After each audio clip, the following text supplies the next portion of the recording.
waktu dan pecinta kata. Kembali lagi dengan saya Juherni Isnanova dalam podcast Lorong Waktu dalam Kata. Di sini aku punya narasumber yang akan membahas tentang dunia sastra, di mana kecintaan tentang dunia sastra itu sangat menarik bagi kaum remaja. Bagaimana? Ada yang suka, ada yang mau dengar? Ayo kita lanjut, guys. Nah, sekarang kita sudah bersama narasumbernya nih teman-teman. Kita perkenalkan dulu ya narasumbernya. Halo Kak. Siapa nih namanya? Halo, kenalin aku Farhania, yaitu seorang mahasiswi dari Universitas Nasional pada semester. Boleh lah kita ngobrol-ngobrol tentang dunia sastra, di mana dunia sastra ini sangat menarik banget ya buat kita para remaja yang sangat mencintai dan menyukai tentang dunia sastra. Oke? Nah, pertama kita akan membahas tentang Katania dulu nih. Kenapa sih tertarik dengan dunia sastra? Apa yang membuat Katania tertarik? Menurutku, dunia sastra itu sangat menarik, terutama pada sebuah karya-karyanya. Sastra itu kan bukan hanya sekedar karya, tapi juga dimaknai. Salah satu bentuk karya sastra itu kayak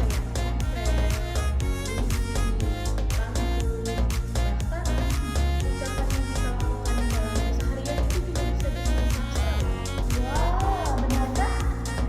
Lalu apakah itu termasuk percakapan dengan semua orang seperti itu?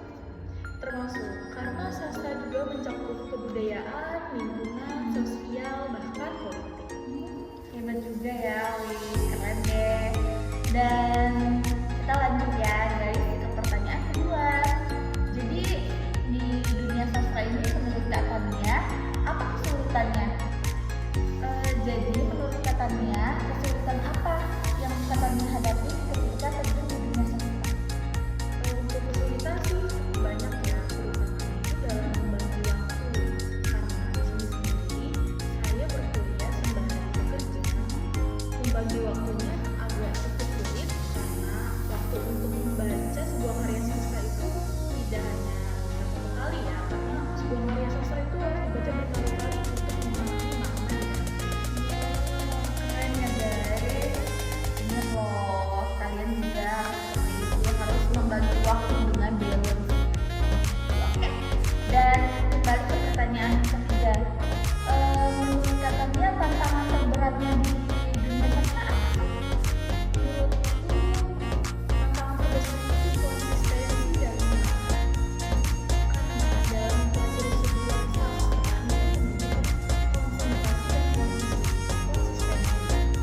Sebuah karya sastra seperti yang sudah dibilang sebelumnya itu dibaca secara berulang-ulang karena tidak hanya bisa dibaca satu kali.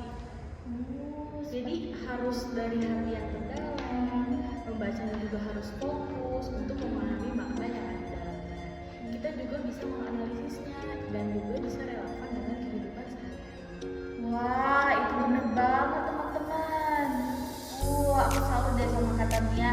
Hebat ya, keren deh. Untuk pertanyaan selanjutnya aku ada seperti ini. Apakah selama Kak Tania bergaul di dunia sastra memiliki sebuah karya yang menurut Kak Ini aku belum memiliki karya sastra berupa novel atau apapun, tapi aku sudah beberapa kali menerbitkan sebuah artikel ya. Ada satu artikel yang aku bahas di artikel kemarin, yaitu membahas soal bank sampah. Dan itu menurutku sangat bagus untuk memicu masyarakat agar lebih perhatian ya terhadap sampah tersebut. Karena sebuah karya sastra itu